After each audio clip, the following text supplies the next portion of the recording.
Good day and welcome back to my channel. This is the first build update in the Japan Ground Self-Defense Force Light Armored Vehicle build from Tamiya in 1/48. And yeah, I'm kind of quite a ways along it. And this was like about an hour and a half, maybe 2 hours worth of work. I just got to tinkering around and got it this far, and I figured I'd better kind of stop and talk about what I've done and where I'm at and that kind of thing about it. What I've done is I've got it in 3 stages, and it actually goes together very, very quickly. The engineering on this kit's excellent. Okay, so my last experience with Tamiya wasn't that great. This is changing my opinion. It's changed my opinion to the point that, you know, I'll look at Tamiya a little more readily. The overall detail is kind of simplistic, you know, like the undercarriage and so forth. It's pretty straightforward, but it's simple, but it's good enough, right? So it's an undercarriage. What are you going to actually see, right? Let me get the lights over here, and because it's got white in the background, it's going to be harder to see there, but it's pretty straightforward. Not a lot of super detail, but you know, how much do you really need for this? Because you're only going to see, you know, most of this is going to be covered by the wheel and then by the chassis. Though, you know, if you want to detail it up more, you can. So feel free. I may or may not, depends on how I feel as I get into this. And I mean, you can see from the painting what I have, kind of where I plan to go with this. Made the tires pretty straightforward, just did them in black, and I'll go back and do the hubs. Now, I made the comment when I unboxed this about the way the tires go together, right? The tires are in 4 pieces. I don't understand the why of it. So you have your hubs are 2 pieces, a front and a back, and then you put these 4 plates of tires, and you can kind of see there the seam on the one. But they're really, really fine, the seam of where that is. And with the weathering of the tire, that will go away. So I don't see the seam here on the tread, which is nice. And the seam on the edge, you kind of have to look for it to find it. So I was, all right, you know, it works. Again, I don't understand why. It really doesn't make a lot of sense as to why, other than just it's kind of something cool to put together. The interior is super simplistic. I mean, this is 1/48 scale, and I've seen some really detailed 1/72, but meh. Now, that actually will be slightly relevant. Now, most of these things, right, the interior, well, if you look at how this is, you're not going to see much of it. So I'm just going to snap this on here, and we can take a look at what we can actually see. And I have to be careful because I did put the little fiddly bits on here. I've left the headlights and the mirrors and so forth off, but I did put these pieces on, and they're really thin, so when you do that, be careful. Now, with that said, I need to glue that. You can see, sort of, I don't know, we'll get the light here so we can actually get some visibility there.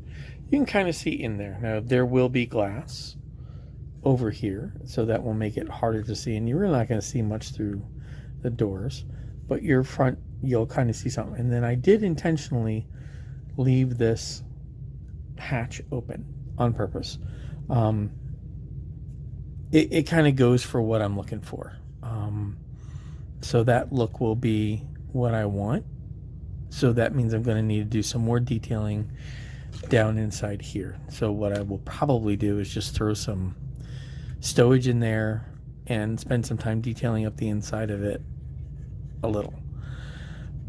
Now I do have this taken apart for a reason. What I want to do is I want to paint it. I want to spray paint it, and then I want to do all the weathering for it before I put the glass on. I don't want to have to mask the glass, and I don't have to worry about this. And you just saw me take it apart and put it together. So this clips in very easily. You be a little bit gentle, especially because these pieces are really, really fiddly. But what this will allow me to do my weathering, and the majority of the weathering I want to do, where I'm going to need like an overcoat of spray. So I want to do, essentially I'm going to do hairspray chipping on this. This is something I haven't done hairspray chipping in a while. I want to try hairspray chipping again on this one. So hence the primer color as a base. Once I've done that and coated it, I'll put the glass on, then I'll put it all together, and then I'll do the washes and all of that, because I don't need to put a gloss coat or a sealer coat after once I start into those. This will be mostly oils. So, that's the choice there. Couple things to think about when you're looking at these pieces, though. So, the interior piece, the interior in the bottom is like basically steps 1 through 5. If you want to do the driver, 1 through 6. Then you start on the exterior. So this piece, you have to figure out where you're going to drill those holes. Now there's marks on the inside here. This is something, it's not really clear. This says drill from the outside, but your mark is on the inside, and they're right there, and they actually are there. And I think you can actually see them there. You see that mark right here? That's where those drill marks should be. You also have to drill out these 4 here for these. This doesn't get its own drill mark. This doesn't get drilled at all. It just glues on. This thing was super fiddly. Wasn't impossible, but it was fiddly as heck. It was, you put, where's it? Where is it? Here we go. Basically, you put that piece and that piece together, and really your trick is you make sure this piece and this piece line up in a straight line, and then the rest of it will work out. It's fiddly work, but I wanted that on there so that when I do my weathering, it's there. Now these launchers, these are solid, and you can see that I've started to drill them out. All I did was I used my roto tool, and I have this roto tool, and this is, I really like this because it's a variable speed, so I can slow this way down, and I don't need to worry about how it will melt plastic. I usually run it about that speed right there for when I'm drilling these things, but I use this to mark it, to start it, and then I will go back with a pin vise to do the rest. I don't like what pin vices do to my arms. They're a lot of extra work when that works great. So what are the gotchas I have on this? Really not many. Like I said, this piece I left off the glass, and that's kind of it.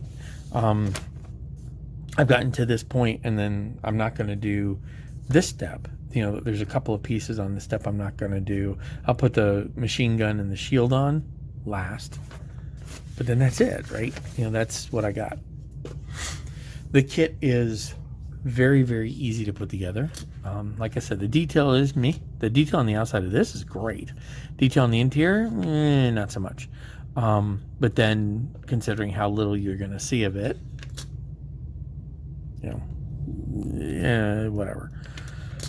So, the plan is I'm going to take this in a green, sort of a green camo, like a Russian green, US green, whatever. I'm not going to put a camo pattern on it. I'm using this in a diorama for something else, so I'm using my own paint scheme for it. And once I get to that point, I will come back and we'll talk about it. But I will be trying the hairspray chipping here, and that will, once I get started on this, it'll be quick. So I figured I would go ahead and get this into video before I get to that point. So again, For those who are interested in this kit, the Japanese Ground Self-Defense Force Light Armored Vehicle, it's a really cool kit. It looks really nice. I like, the 148. I like especially this detail. Some work on the interior will be needed.